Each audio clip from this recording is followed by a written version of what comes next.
മുഖത്തെ ഫേസ് 1 to 1.5 hours വരെ ആയി കാണും.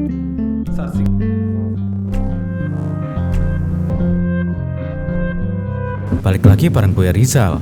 Kali ini cerita film akan menceritakan alur film berjudul Kolam, mengisahkan tentang kematian seorang direktur perusahaan bernama Isaac John. Pada waktu bekerja, John ditemukan tak bernyawa dengan kepalanya yang penuh dengan darah. Para pegawainya pun lalu menelepon polisi. Sebelum masuk ke ceritanya, Mimin sapa dulu nih warga yang hadir kemarin. Ada Yayan Sopian, V3Z, Sariwar Yanti, Y9K, Sitin C3733, Hantu Rimba 2921, Eci Ciuzel GK 3JL, Aiwin Win 3262. Bagi warga yang ingin disapa selanjutnya, silahkan kasih komentar terbaik buat Mimin ya. Kisah kematian misterius selama jam kantor yang membingungkan semua orang, tetapi hanya penyidik ASP Sandip Krishna yang melihatnya sebagai pembunuhan, dan investigasi ASP Sandip pun dimulai.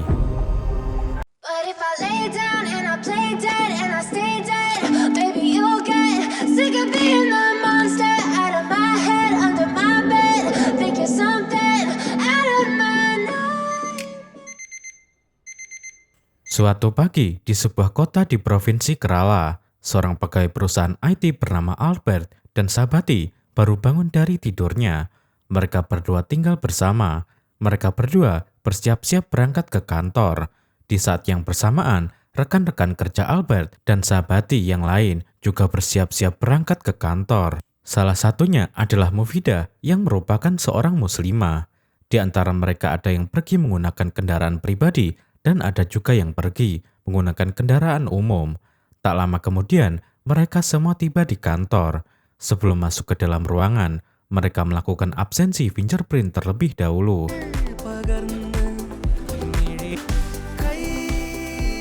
Setelah masuk, mereka semua duduk di kursi dan menyalakan komputer masing-masing. Karena atasan mereka belum datang, mereka semua sarapan biskuit sembari bersenda gurau. Seorang pegawai bernama Donna makan snack yang ia bawa sendiri dari rumah. Pegawai senior bernama Rajiv tidak suka melihat para pegawai bersenda gurau. Satpam dan seorang admin bernama Mira mulai bekerja. Tak lama kemudian, seorang tamu datang untuk melakukan presentasi kepada Rajiv. Mereka mempersilahkan sang tamu duduk dan menunggu. Beberapa menit kemudian, pemilik perusahaan sekaligus direktur bernama John datang ke kantor. Para pegawai langsung bekerja. John masuk ke dalam ruangannya dan mengudut. John bisa mengudut di ruangannya karena John menutup alarm kebakaran di ruangannya. John kesal karena pegawainya bernama Bibes belum datang. Terlihat Bibes masih mengayuh sepedanya ke kantor. Tak lama kemudian, Bibes tiba di kantor. Rajiv, sang tamu, dan pegawai yang berkacamata tebal bernama Fayaz masuk ke ruangan meeting. Rajiv dan Fayaz melihat sang tamu melakukan presentasi. Seorang pegawai bernama Rani fokus bekerja. Beberapa menit kemudian, Albert mengajak Sahabati dan Nelima membeli kopi dan gorengan di warung yang berada di depan kantor. Mereka bertiga turun ke bawah dan pergi ke warung. Arun yang duduk di depan Nelima tidak ikut ke warung. Arun tetap bekerja. Istri Satpam yang bekerja sebagai tukang bersih-bersih menyajikan teh kepada para pegawai. Setelah itu, istri Satpam memasukkan bubuk kopi ke mesin kopi di ruangan John. Di saat yang bersamaan, Albert, Sahabati, dan Nelima duduk di parkiran kantor sembari minum kopi dan makan gorengan. Terlihat John masuk ke dalam kamar mandi untuk membersihkan cipratan kopi di celananya. Istri Satpam membersihkan karpet menggunakan vacuum cleaner. Suara mesin vacuum cleaner yang bising mengganggu para pegawai. Namun hal itu sudah menjadi rutinitas kantor. Beberapa menit kemudian, Albert, Sahabati, dan Nelima kembali ke kantor. Rajiv keluar dari ruangan meeting untuk menemui John. Pegawai bernama Anju memberitahu Rajiv, John sedang berada di kamar mandi. Rajiv mengetuk pintu kamar mandi untuk memanggil John. Namun, John tidak merespon. Rajiv panik dan memanggil John lebih kencang. Para pegawai yang lain ikut kepanikan. Rajev memerintahkan Sahabati untuk mengambil kunci pintu cadangan kamar mandi. Sahabati langsung berlari menemui satpam. Setelah mendapatkan kunci cadangan, Rajev langsung membuka pintu kamar mandi. Terlihat John sudah tergeletak tewas di kamar mandi. Semua orang panik dan kebingungan. Kapolres menunjuk seorang polisi bernama Sandip untuk menangani kasus ini. Sandip dan anak buahnya bernama Rahim beserta dokter forensik datang dan melakukan olah TKP. Investigasi pun dimulai. Dokter forensik berasumsi penyebab John meninggal dunia karena benturan di bagian belakang kepalanya. Dokter forensik akan melakukan penelitian lebih lanjut di laboratorium. Rahim yakin John meninggal dunia karena terpleset di kamar mandi. Sandip belum yakin dengan hal itu. Sandip melihat lantai kamar mandi tidak licin. Sandip juga menemukan lipatan kertas kecil di kamar mandi. Sandip merasa ada yang tidak beres. Mayat John kemudian dibawa ke laboratorium. Sandip memeriksa gagang pintu kamar mandi. Sandip ingin tahu apakah pintu kamar mandi terkunci dari dalam atau dari luar. Setelah itu, Sandip melihat rekaman CCTV di kantor. Rekaman CCTV itu terlihat normal-normal saja. Tidak ada orang yang patut dicurigai. Sandip bingung harus bagaimana. Sandip mendiskusikan kasus ini dengan Rahim. Rahim mengatakan karena celana John terkena cipratan kopi, John pergi ke kamar mandi. John mengunci pintu kamar mandi dan membersihkan celananya. John lalu terpeleset dan meninggal dunia. Sandip dan anak buahnya memeriksa ruangan John. Mereka tidak menemukan petunjuk. Sandip mendapatkan informasi John tidak mempunyai istri dan anak. John hanya mempunyai rekan bisnis bernama Gibson. Sandip memeriksa handphone John. Terlihat di handphone John, Gibson menelepon John berkali-kali, namun John tidak mengangkat. Sandip merasa ada yang tidak beres. Sandip menduga John telah dibunuh. I think it's a murder. Sandip memerintahkan para pegawai untuk mengumpulkan handphone mereka. Para pegawai patuh dan menurut saja. Sandip bertanya kepada para pegawai, apakah mereka mendengar suara dari kamar mandi. Para pegawai menjawab tidak. Karena ketika John berada di dalam kamar mandi, istri satpam menyalakan vacuum cleaner. Sandip lalu mau memeriksa handphone para pegawai satu persatu. Setelah itu, Sandip menginterogasi mereka satu persatu. Sandip melihat bahasa tubuh mereka semua. Istri satpam mengatakan setiap pagi ia menyajikan biskuit dan teh susu kepada para pegawai. Faiz mengatakan beberapa hari yang lalu John memarahi Bibes karena Bibes sering telat masuk kerja. Ketika Sandip menginterogasi pegawai bernama Nina, Sandip menemukan obat tidur di dalam tas Nina. Sandip bertanya, dari mana Nina mendapatkan obat tidur itu? Nina menjawab, dari seorang psikiater bernama Dr. Kuri. Sandip lalu memanggil Albert, Sahabati, dan Nelima. Sandip bertanya, mengapa mereka bertiga keluar ketika jam kerja?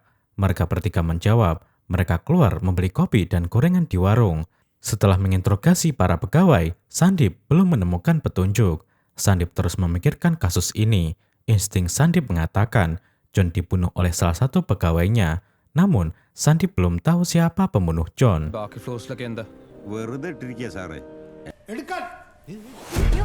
Tiba-tiba, sang tamu melarikan diri karena kedapatan membawa obat terlarang. Polisi langsung menangkap sang tamu dan memborgolnya di kursi. Beberapa menit kemudian, pemilik perusahaan sekaligus partner bisnis John bernama Gibson datang ke kantor. Gibson adalah ahli farmasi. Para pegawai berdiri untuk menghormati Gibson. Sandip menginterogasi Gibson. Sandip bertanya, apakah John mempunyai musuh? Gibson menjawab, sebagai seorang pebisnis, kompetitor adalah musuh. Artinya, aku dan John mempunyai banyak musuh. Setelah diinterogasi, Gibson melanjutkan aktivitasnya.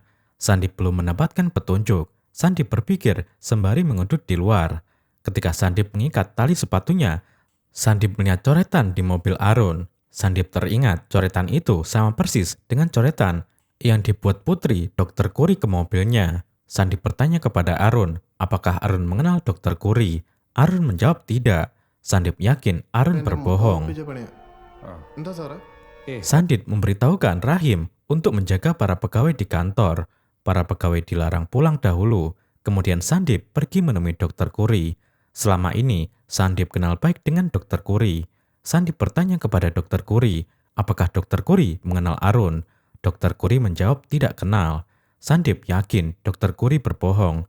Sandip terus bertanya lebih dalam mengenai hubungan Dr. Kuri dan Arun. Ini baru dokter. Akhirnya, Dr. Kuri menceritakan semuanya. Dr. Kuri menceritakan awal perkenalannya dengan para pegawai John. Beberapa bulan yang lalu, Mira dibawa ke rumah sakit karena Mira akan melahirkan. Mira ditangani langsung oleh istri Dr. Kuri yang merupakan dokter kandungan. Namun sayang, Mira mengalami keguguran. Mira menangis sedih. Pasca tragedi itu, Mira terus mengalami kesedihan yang mendalam. Istri Dr. Kuri menasihati Mira agar menemui Dr. Kuri. Mira menuruti saran itu. Mira menemui Dr. Kuri dan berkonsultasi. Mira memberitahu beberapa keluhannya kepada Dr. Kuri. Setelah berkonsultasi, Dr. Kuri mengambil sampel darah Mira dan memeriksakannya ke laboratorium.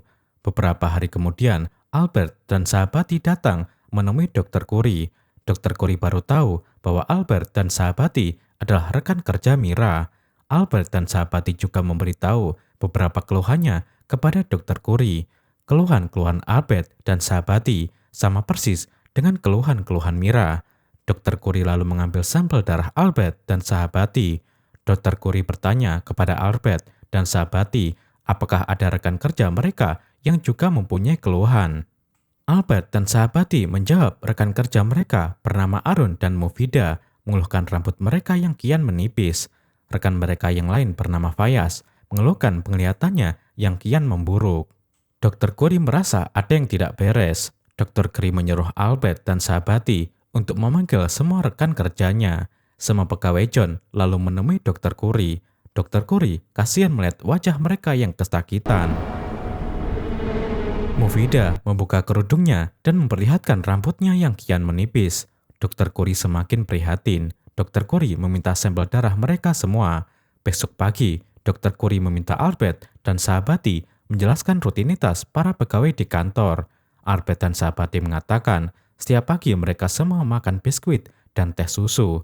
Mereka semua juga meminum air galon yang sama. Biskuit, teh, dan air galon itu adalah fasilitas kantor. Dr. Kuri kemudian mengambil sampel biskuit, teh, dan air yang mereka konsumsi. Sampel itu kemudian diperiksa di laboratorium. Setelah diperiksa, hasil sampel darah mereka semua adalah sama. Sampel darah mereka semua mengandung virus yang berbahaya. Virus itu adalah virus HMV atau yang dikenal dengan Red Virus. Dr. Kuri mengatakan kepada Sandip, virus itu mereka dapat dari biskuit, teh, dan air galon yang mereka konsumsi.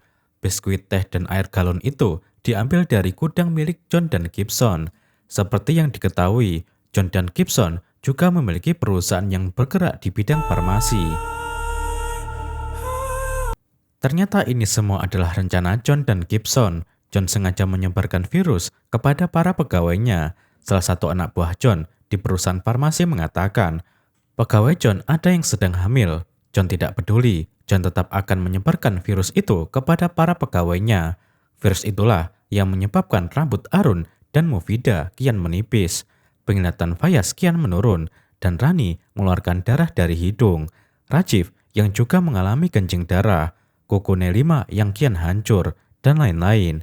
Setelah menyebarkan virus, John membuat vaksin penangkalnya. Jika eksperimen John dan Gibson berhasil, virus itu akan John sebarkan di seluruh penjuru India. Dengan begitu, John dan Gibson bisa menjual vaksin pembuatannya. John dan Gibson akan menjadi kaya raya. John dan Gibson mendapatkan data DNA para pegawai melalui absensi fingerprint. Setelah mengetahui semua kejahatan John, para pegawai John marah besar. Mira sedih karena akibat virus itu, ia mengalami keguguran. Sandip baru tahu tentang hal itu. Sandip marah mendengar cerita Dr. Kuri. Sandip bertanya kepada Dr. Kuri, apa respon para pegawai John setelah mengetahui kejahatan John dan Gibson.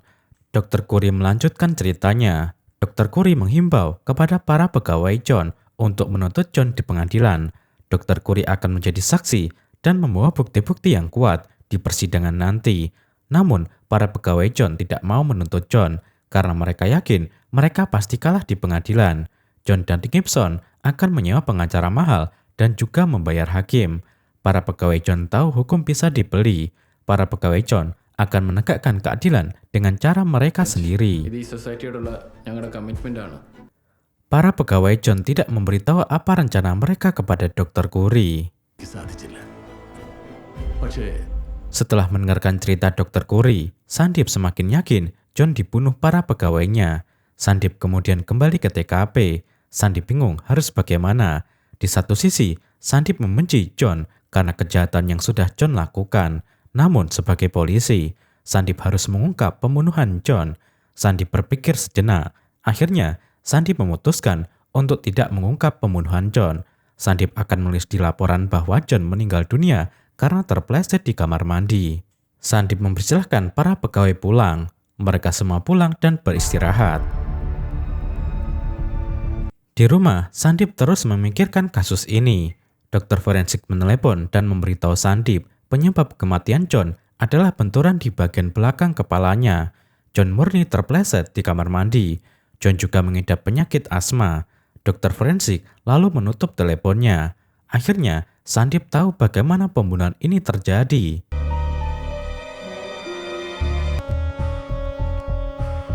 Barulah di sini diceritakan kronologi pembunuhan John.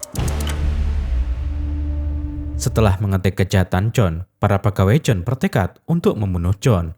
Albert dan Sabati mulai menyusun rencana. Mereka berdua mencari ide sembari mengudut. Seperti yang diketahui, John mengidap penyakit asma. John juga rutin menggunakan mesin kopi di ruangannya. Sabati mengatakan kendala kita adalah CCTV. Kita harus bertindak tanpa terlihat CCTV. Setelah mendapatkan ide, Albert dan Sabati mengumpulkan rekan-rekan mereka. Tetapi Albert dan Sabati tidak mengajak Rajiv. Karena Rajiv adalah loyalis John dan Gibson. Rajiv selalu berpihak kepada John dan Gibson apapun yang terjadi. Albert dan Sabati lalu menjelaskan rencananya kepada rekan-rekannya. Setelah dijelaskan, semua rekan kerja Albert dan Sabati setuju dengan ide mereka. Ketika berdiskusi, istri Satpam terbatuk-batuk. Istri Satpam mengatakan, ia sudah tidak sabar lagi untuk menghabisi John. Pagi hari, mereka semua mulai beraksi. Satpam letakkan selang di atas kotak CO2. Satpam juga membakar sampah untuk membuat asap tebal. Asap tebal itu dibuat untuk menutupi selang. Seperti biasa, Nina adalah pegawai pertama yang tiba di kantor. Nina berjalan di dispenser dan berpura-pura minum air galon. Nina menghindari kamera CCTV yang berada di atas dispenser dan berjalan ke kamar mandi. Nina menyeting pintu kamar mandi dalam keadaan terkunci dari dalam. Setelah itu, Nina meletakkan lipatan kertas kecil di pintu kamar mandi agar pintunya tetap terbuka. Tak lama kemudian, Sabati datang dan memarkirkan mobilnya di dekat storage CO2. Bibes datang dan menghindari kamera CCTV. Bibes naik ke atas storage CO2 dan menyambungkan selang ke saluran exhaust di kamar mandi. Setelah itu, Bibes masuk ke kantor. Para pegawai pura-pura bekerja. Di ruangan meeting, secara diam-diam, Fayaz mensalin handphone Rajiv. Albert, Sabati, dan Elima membeli kopi dan gorengan. Mereka bertiga kemudian duduk di parkiran. Sabati duduk di sana, di mana tidak terpantau CCTV. Di saat yang bersamaan, istri Satpam memasukkan bubuk kopi ke mesin kopi di ruangan John. Secara diam-diam, istri Satpam memasukkan kertas kecil di mesin kopi agar nanti ketika John membuat kopi, John akan kecipratan kopinya. Tak lama kemudian, John membuat kopi. John kecipratan kopi di celananya. John masuk ke kamar mandi untuk membersihkan celananya. John menutup pintu kamar mandi. Secara otomatis, pintu kamar mandi terkunci dari dalam. Istri Satpam lalu menyalakan vacuum cleaner untuk membuat suara bising.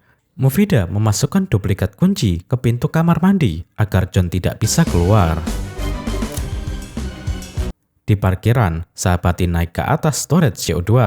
Albert dan Elima berpura-pura mengobrol ke arah kursi Sabati agar terlihat di rekaman CCTV bahwa Sabati duduk di kursi itu.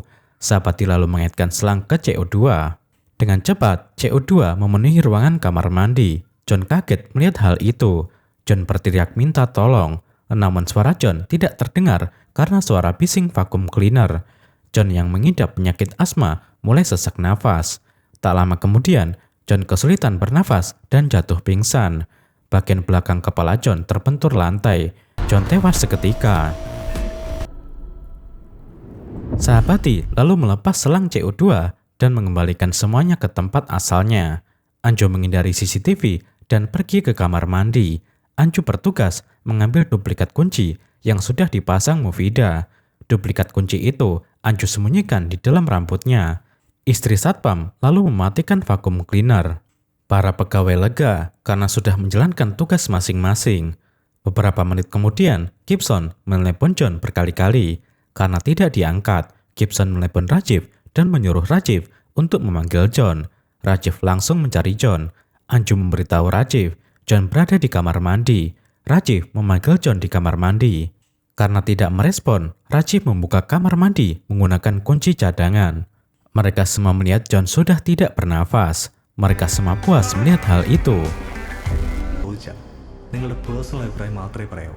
Besok pagi, mereka semua berkumpul dan membuat status di sosial media ucapan bela sungkawa kepada mendiang John.